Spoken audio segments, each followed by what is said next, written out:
do the same thing. Today, the House vote on this so-called Plan B, an alternative to the kind of grand bargain that the president and Speaker Boehner may be able to achieve. That's getting a lot of criticism from Democrats. It's being called a waste of time and a political stunt.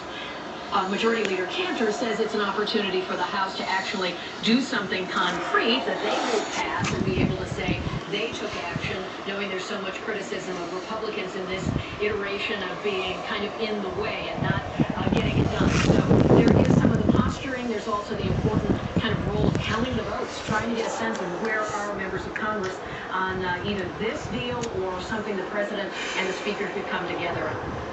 Now, since we last talked yesterday with the speaker added to the mix because he didn't have the votes just for his Plan B, just for the... Hey, Psycho, it's still snowing. What's the point of plowing? $1 million is adding some spending cuts to try to get more of those Tea Party conservatives. Chris Alyssa, according to the White House, just now, this is a multi-day exercise in futility. He said that the president, he reiterated the president would veto it, but it wouldn't even get on the Senate.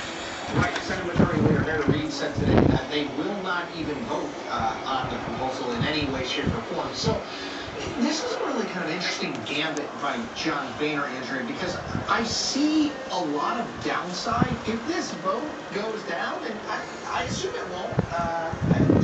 John Boehner made a very public pledge yesterday that we will pass this, and when we do, the president will have a decision made.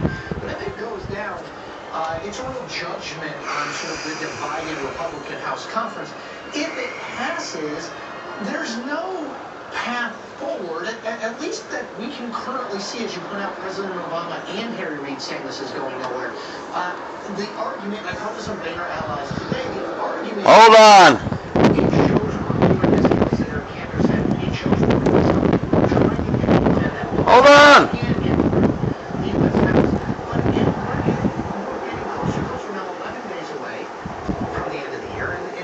Is an exercise that will not ultimately, Plan B is not going to become law. And on this that has consumed everybody's attention, the cabinet is not being appointed. A lot of other things are getting backed up. Kelly, Chuck Hagel. Now we see for the second time a trial balloon floated, Chuck Hagel for the Pentagon, and now all of this opposition building up, commercials being bought and aired, admittedly only in the D.C. area on cable, but they're spending real money, and you're seeing the conservative lineup against Chuck Hagel, even before he's been nominated for the Pentagon. You covered him on the Hill. Let's talk about why some of his fellow Republicans are going after him so hard.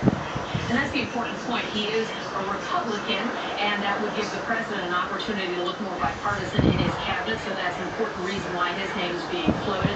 There's been a lot of concern among Republicans that he was not as loyal to his party as they would have liked to have seen.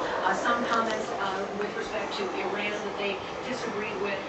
Some of the challenges during time to Chuck Hagel's time here. There are long memories here, and when you talk about the delay of making any announcements about cabinet positions, it does open up this space for the criticism to flow in. That's one of the downsides of the president not being able to move quickly to do these nominations, which is in part due to the tragedy in Connecticut and wanting to have the appropriate amount of time after Susan Rice withdrew her name with respect to state. So they want to do more than one of these appointments at the same time. And so Chuck Hagel is really the target of a lot of criticism.